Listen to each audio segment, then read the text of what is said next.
Okay, so I on CCLE I posted sample solutions for homework 2 question 1, and of course these are not the full solutions, but it like you can look at these pictures to see if you did your pictures corrected. I just did these afternoon, so there's a chance that I made a mistake also, and I should review them myself, and you should review them. And if you feel like I did something definitely wrong, let me know, okay? But I think I did them correctly, and so I think this is what your pictures should look like. So a few things to know is we're dealing with the chi-squared distribution, right? So the chi-squared distribution has a domain of 0 to positive infinity. Obviously, we can't go to positive infinity. So I chose the kind of the upper end point of 17, okay? And I chose 17 because basically the p chi-squared, the cumulative probability at 17 is 0.998, okay? And I chose to create my sequence of y values starting at, you can't start at 0, okay? Because if you plug in 0, you're going to get negative infinity in your log thing, okay? So I decided to go by 2 thousandths of a point, okay? So I started at 0.002, and I created a sequence by 0.002 up to 17, okay? So, that's just something to consider. You create your log PDF. Now, a lot of people had questions about the PDF of the chi-squared distribution. So, right, you go to, this is what we do is we go to Wikipedia and we ask, what does the chi-squared distribution PDF look like?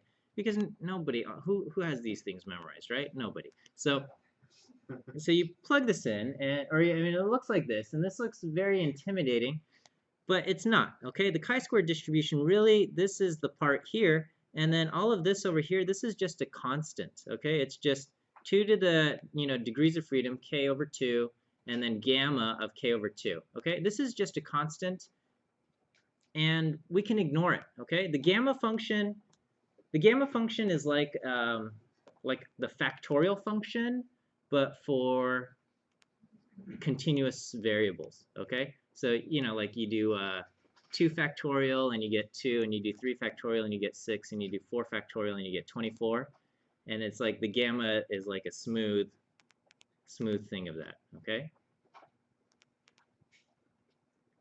After I said that, I'm like, well, maybe that's not correct, but I'm pretty. Well, now I should double check the definition of the gamma function, but that's how I remember it. So that's kind of what it is. The gamma function, it's like, I don't know. I don't even know how the gamma function is computed, to be honest. But this is just a constant. We don't have to worry about it, okay? I just completely ignore the constant, because when you take the log of it, you just get the log of some decimal, and because it's multiplied by a constant, you're just shifting up your graph, right? So this is all you have to worry about. X to the k over 2 minus 1. If you plug in k is 4 degrees of freedom, this just becomes x.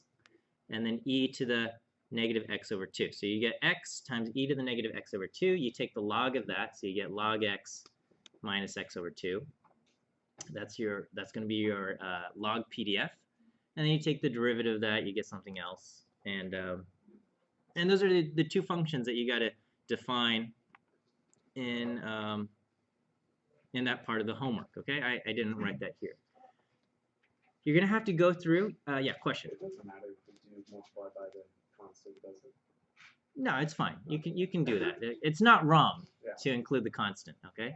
But a lot of times, and this is a theme of on this side, right? We're on the computational side of statistics, not the theoretic side, and there's a lot of common themes that you see, and one of the big common themes is we know the PDF up to a constant. Like we know like this part of it, but there's some constant that we don't know. Basically, the constant is the PDF is proportional to something, and the constant is just there so that the PDF integrates to 1.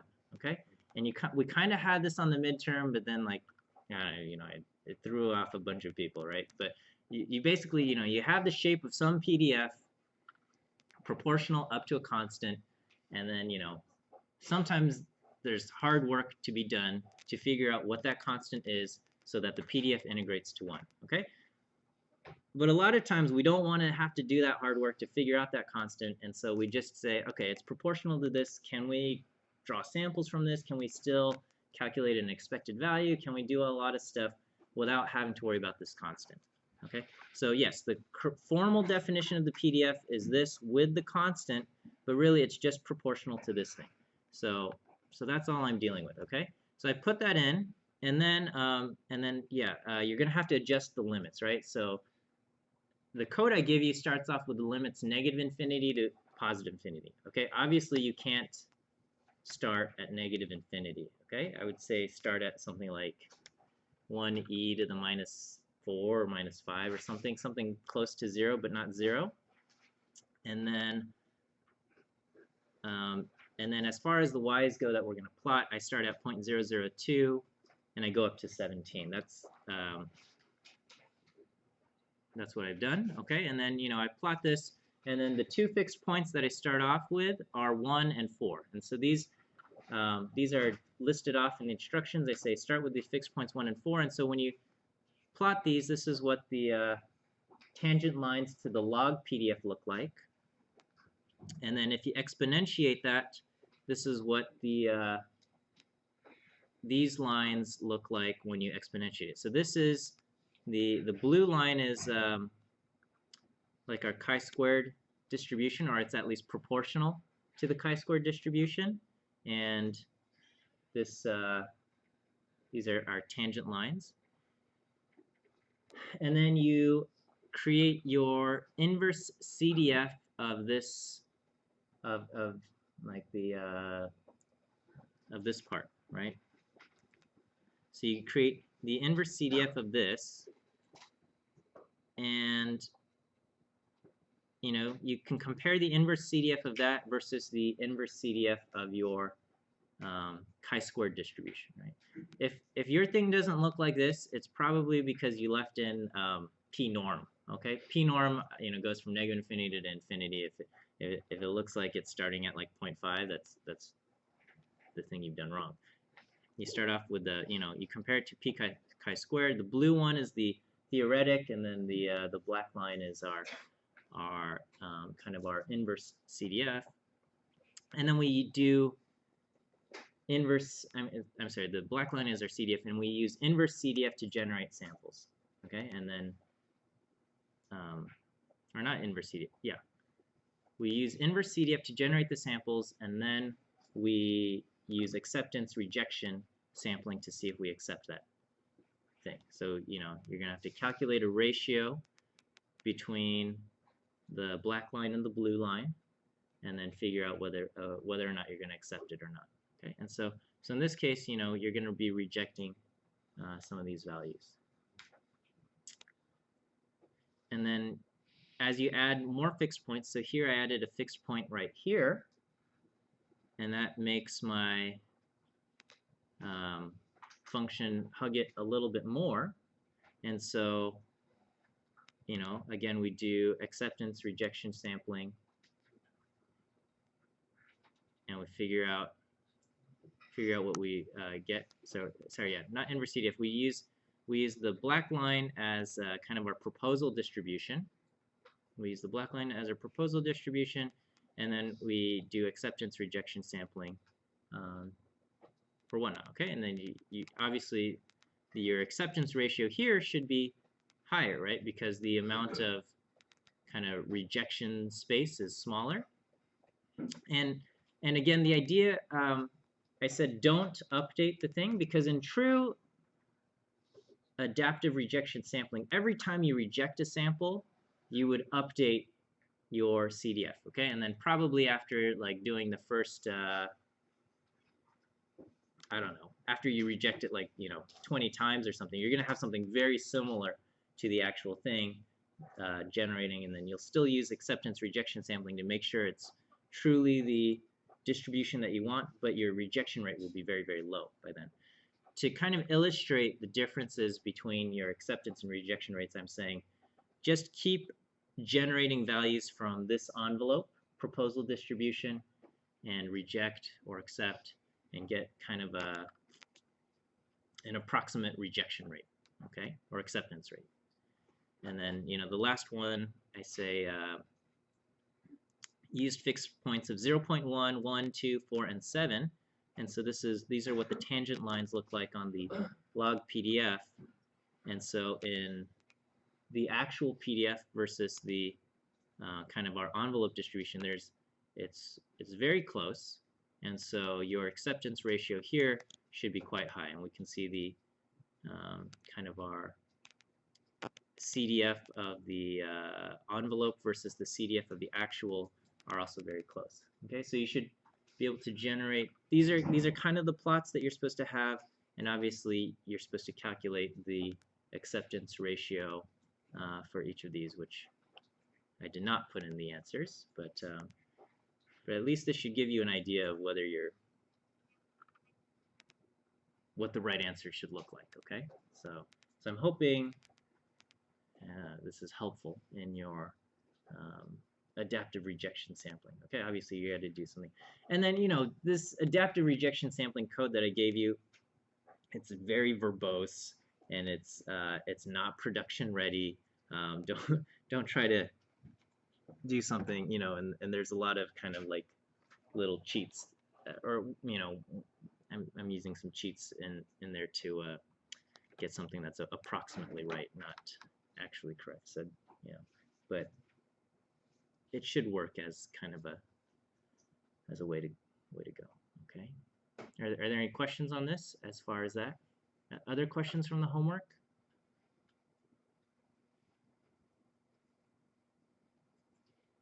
We're good? Ready for a great weekend? Okay. All right. Okay, well, we'll continue on in our series of lectures on all of this this stuff. Okay, so we've talked about importance sampling, right? And in the homework, I include a line in there that is completely unnecessary, and I only included it to make the picture look a little bit better. And that was, let me see, if I open this and I generate it,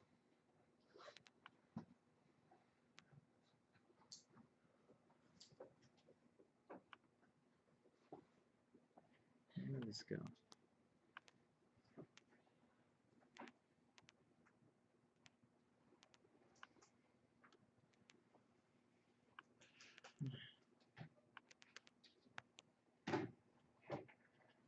Okay.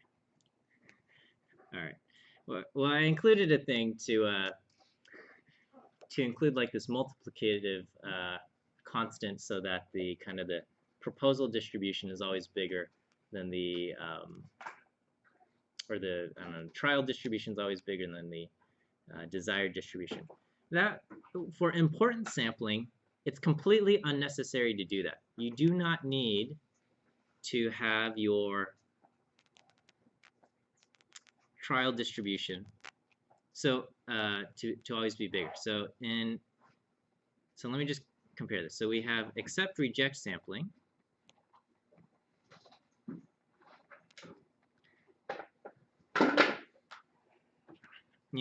Let's say this is your desired distribution. Okay, so blue is the desired f of x, and and we have something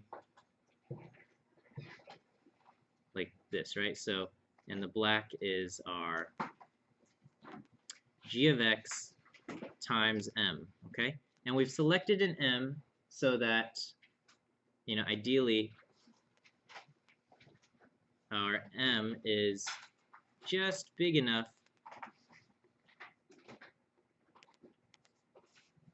to ensure the proposal distribution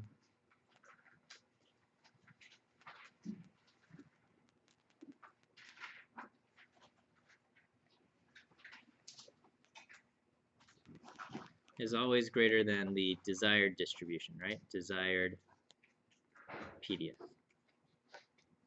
Okay?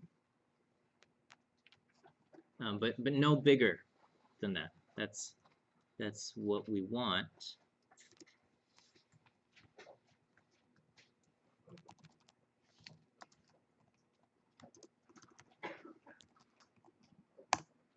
Okay. So this is kind of what we're hoping for.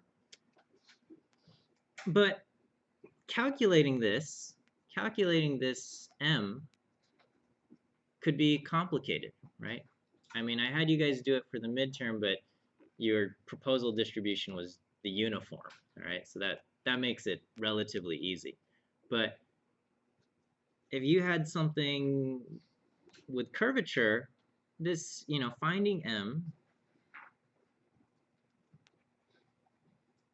can be hard. Okay. So now we have a sorry. We have another method, okay, for sampling.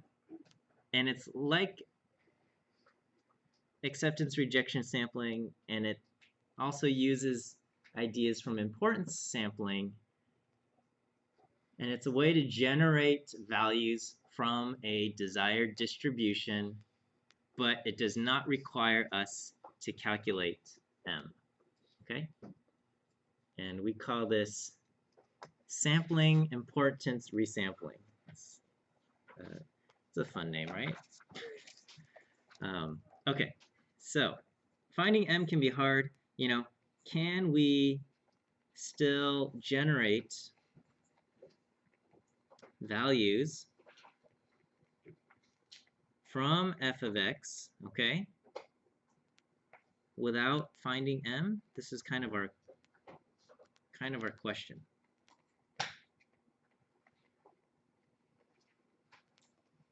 Without finding M?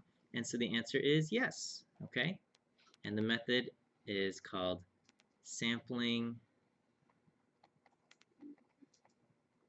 importance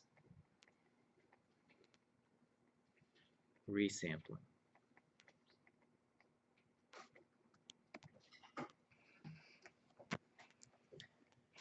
Okay, so what is this nonsense that we are talking about here? Okay.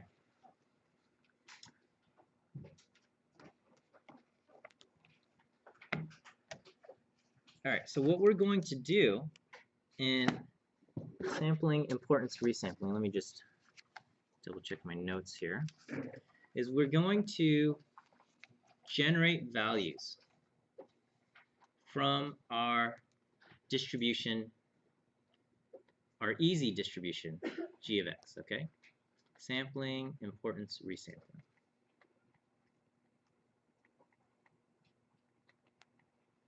Okay. So again, the goal is get a sample from f of x. That's the goal that we want. Okay, the problem, sampling directly from f of x is hard.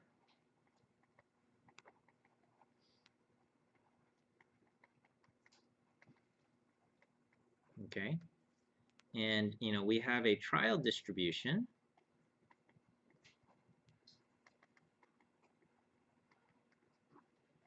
G of x, and it is easy to sample from that.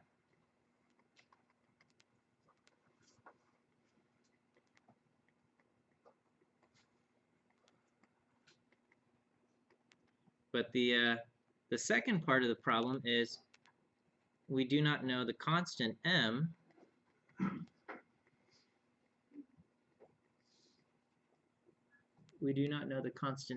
that we need for g of x, that we need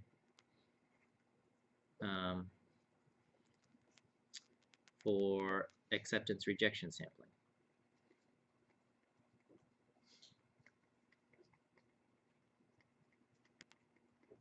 Okay, so that means either we're going to have a really inefficient acceptance rejection sampling thing because we pick an M that's too big just to be kind of safe, or we pick an M that's too small and we're getting samples from the wrong distribution, right? So those are both problems that we don't want. So this is our problem. We don't know the constant M and all this. Does this make sense in terms of like I'm hoping we're familiar with the ideas for the acceptance. Okay, so what do? All right, so we're going to do sampling, importance, resampling, and this is the idea in a nutshell. Okay, we just sample from g of x.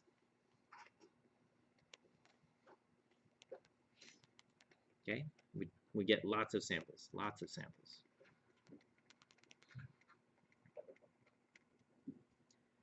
and then we pretend this is like a new population, okay, and we create a discrete distribution here. Okay, so let's say I take like 10,000 values from g of x. Okay, so now I have, so let's say I get 10,000 values of x coming from g of x. This part is easy, right? Getting values from g of x, easy. And then what we're going to do is we resample these 10,000 values. Okay, we're going to draw samples out of this sample. Okay, this is why it's called the resampling. Sampling, importance, resampling. But what we do is we create weights on these x's. And so out of these 10,000 values that were drawn from g of x, we now put 10,000 little weights on these things. And we're going to draw samples from here. And those weights are calculated so that the resulting distribution will resemble the f of x. Okay? And so those weights are just the importance weights. It's the ratio between the PDF of f of x and the PDF of g of x. Okay? We just kind of calculate the ratio between f of x and g of x, and we might not even know the constant for f of x, and that's okay. All right? We might only know f of x proportional up to some constant, and that's fine. All right? So we just calculate the ratio between f of x and g of x. We calculate 10,000 of these things, okay? And then here's the key, which makes everything work out, is that we add all of these up, and then we figure out what that thing is, and then we just scale it down so the whole thing adds up to 1, okay? And so here the assumption is that calculating f of x up to a constant is easy, and calculating g of x, or these PDFs up to a certain constant is easy, and then we just add these up, and then we scale everything so that the weights add up to 1.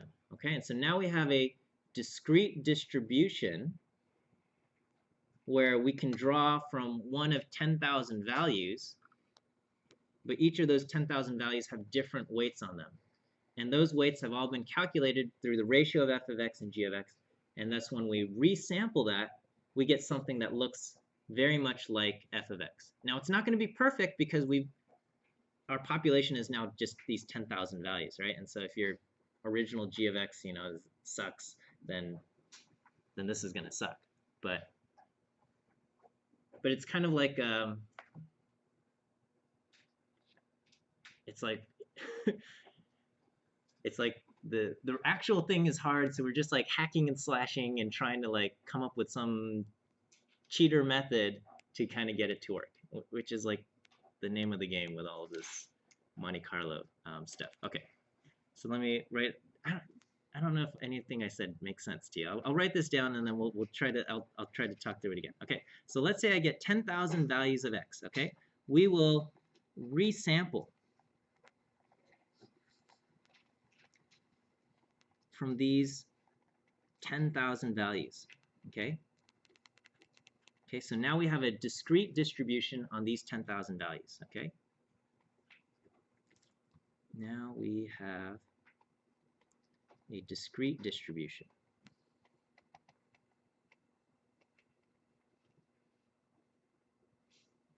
of these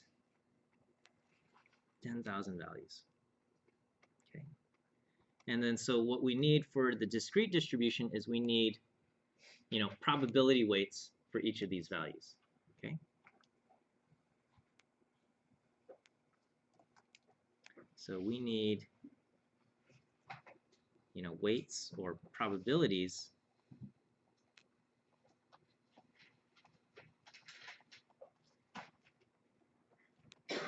for each of those. So I use the number 10,000, which is completely arbitrary. Of course, you could use any other number, right, of those 10,000 values. Okay, and so those weights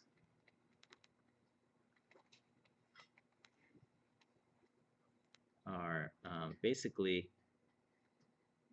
Wx, which is the ratio between f of x and g of x, and I just want to make sure. Yeah.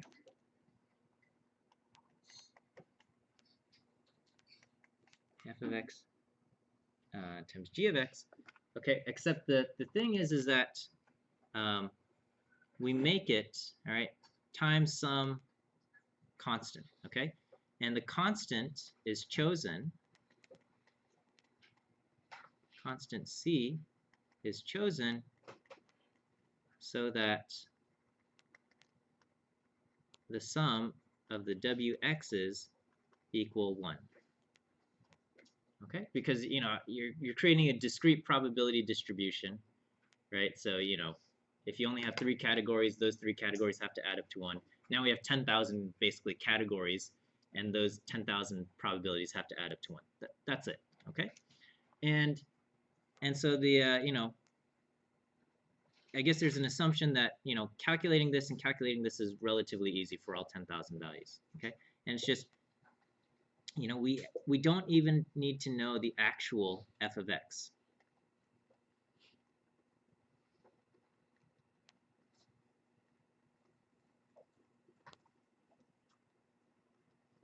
We don't even need to know the actual f of x. We just need to know f of x up to some proportionality constant, okay?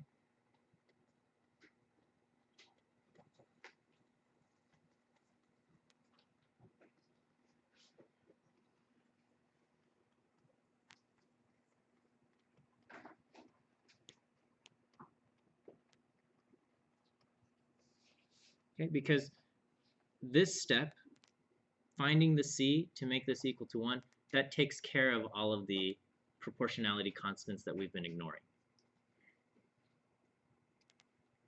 All right, and then so now we have a discrete distribution with a bunch of weights, and then we just resample from that.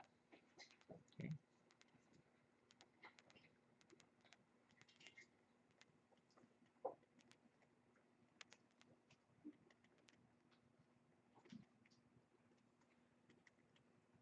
With a bunch of weights.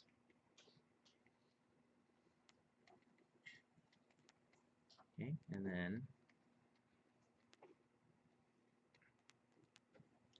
we resample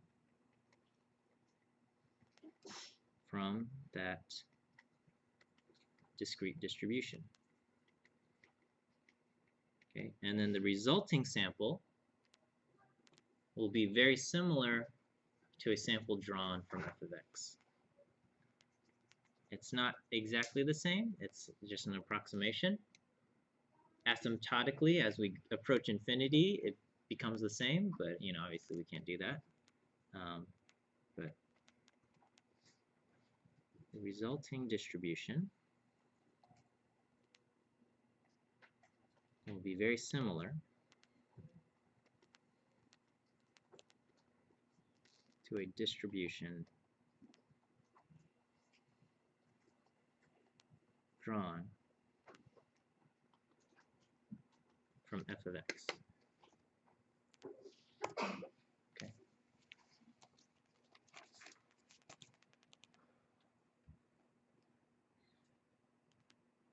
Is that good? All right. Yes, question. What do you mean by fx up to some proportionality constant? If we don't know about fx, how do we calculate wx? Yeah, so well, you do need f of x, right? So it's kind of like, you know, the chi-square distribution. It's like we know this part, okay? We know this part that depends on x, but I don't know this constant, right? So the PDF, a lot of the PDFs, I mean, the requirement for a PDF is that when you integrate on the entire domain, it integrates to 1, right? And so in this formula, if we integrated this without this constant part, it breaks. It doesn't work, okay? But that, you know, and so for the PDF to actually be true, you need this thing, and you know, and that's how it, you know, all of these things have different heights and whatnot, and so that everything integrates to 1. What we're doing here is we're just saying, you know, I only know this part. I only know this part, and that's okay. You don't need to know what gamma of k over 2 and 2 to the k over 2 actually turns out to be. You don't need to know what that constant is, okay? So, you know, I think in the midterm, you know, for the second problem, I said it looks like a semicircle, okay? It looks like a semicircle. It looks like a semicircle multiplied by a proportionality constant, okay? And you know, a lot of times there's hard work in trying to figure out what that proportionality constant is, okay? And what we're saying here is, you know what? Screw it. We don't have to worry about finding that proportionality constant. We can just take this part that we do know and make it work, right? You guys remember like Bayesian stuff?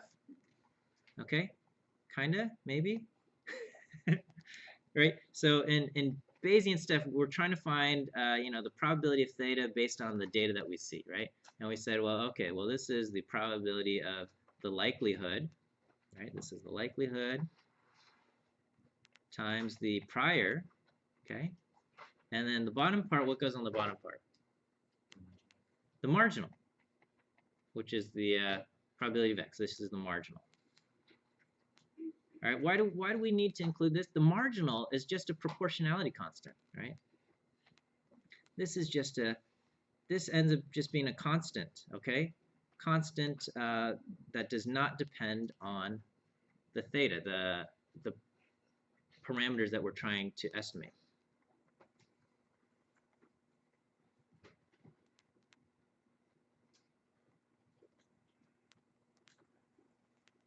Okay, and this piece of information, this is often like really hard to find, okay? P of x, the marginal, is often a pain in the butt to find, okay? Very difficult. But you know what we do? We say, well, this is a constant, so I'm going to ignore it. I know this part. This part I can do. This part I can do. This part matters. It depends on theta. I can do this part.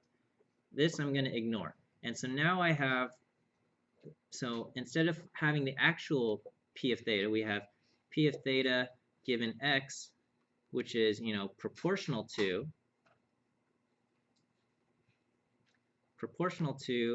P of x given theta times P of theta, okay?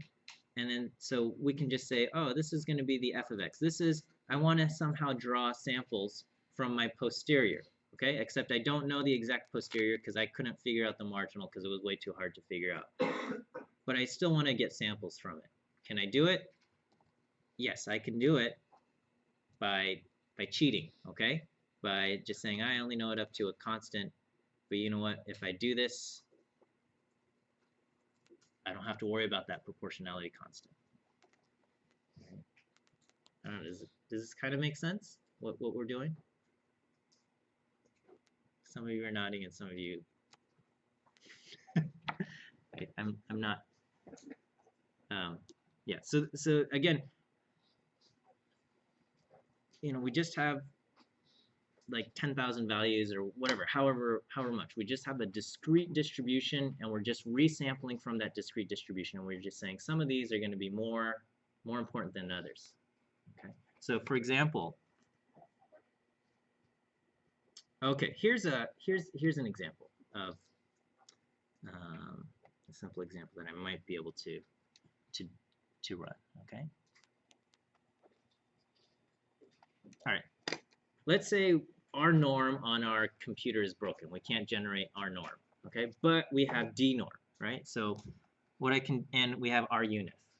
So what I can do is I can just say our unif from, let's go like -3 point, we'll take 10,000 values. We'll just 1E5, okay, from -3.5 to 3.5. Is that right? Okay. Huh? Did I mess something up? 10,000. Oh yeah. That's what. Yeah. Thank you. I can't. All right. We got 10,000 values going from -3.5 to 3.5, right? And what we're going to do is now we want to create weights. Okay. So our weights will be the difference, right? So g of x. Again, yeah, we don't even need to know the actual g of x. We just need to know it up to some proportionality constant. So I can just say g of x is 1, okay? And then, well, I've got d norm. So I can do d norm of these x's divided by 1. Okay, so these are all of my weights. And then I find the sum of the weights. Okay, when I find the sum of the weights, it adds up to 1446.064. Okay. So then my adjusted weights become just weights divided by the total there. Okay. Whoops. I never did it. Okay. And then, so now the sum of my weights should be 1, right? I hope. Okay. Yes, it is. Okay. So now I have a vector of probabilities here and actual x's. And so now I'm going to draw from the x according to this. How do I do that with R? This is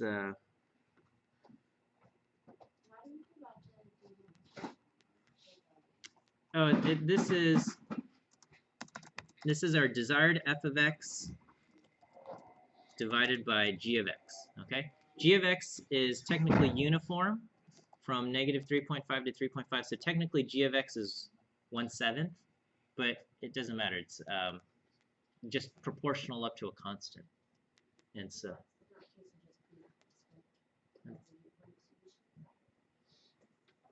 yeah, g of x is because my span goes from -3.5 to 3.5, g of x is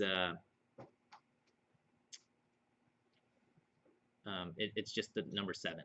So it's I guess for it to be, if I want it to be accurate, it would be d norm divided by 7. Okay, but the fact that I'm just summing it up to get my total and then I'm dividing everything by the total, it gets rid of any problems where there may or may not have been a proportionality constant, because everything all cancels out here. So if I had the wrong proportionality constant or no proportionality constant, it all gets totaled out here. Do I have how does multinom work? Okay, so I have R multinom x n the size and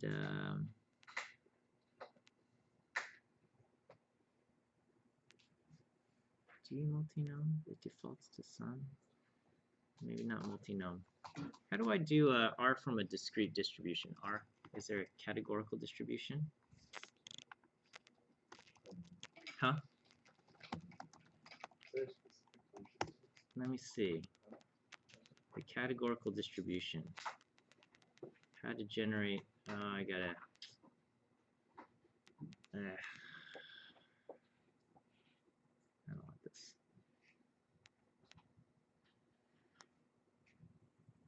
I forgot how to do this. All right. I mean, I could do inverse CDF method here, but then I would have to sort out my x's. But I guess I could do that. I can do x is going to be sort x, and then we'll find the weights here. Okay. And so now when I get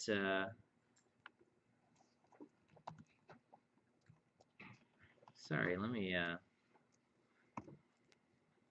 now I don't know what I'm doing here. Okay. I apologize. Now, you know, when I do a live demo, I always mess up here. Okay, but we have the weights, and the weights were just calculated very simply here. But now I forgot how to sample, if there's an easy way to sample from a categorical distribution in R, and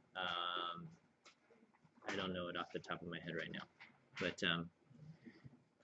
But in general, it's fairly easy. It might be a little bit of a pain in the butt. You had to do it for your binomial problem in the first homework. But it'd be something similar, but now you got 10,000 things to sample from, and you can do it. So okay. Oh yeah, hang on. Sample from this with the probabilities, of course. Thank you. All right, so we just, you know, I can sample like 1,000 from x using probability equal to, I'm sorry, I sample my x's, I want 1,000 of these using probability equal to the weights. Okay, so let's just call this y. And then so I'm hoping if I did this right, the histogram of y looks a lot like the normal distribution, or I can do a QQ norm y. And ta-da, it looks beautiful, right? So so basically, yeah, you're just thank you. You're just sampling from your vector of 10,000 things, and you've assigned weights to each of those things, and those weights were determined by the ratio between your desired PDF and your proposal PDF. Okay, we'll end there, and have a great weekend, you guys. We'll see you on Monday.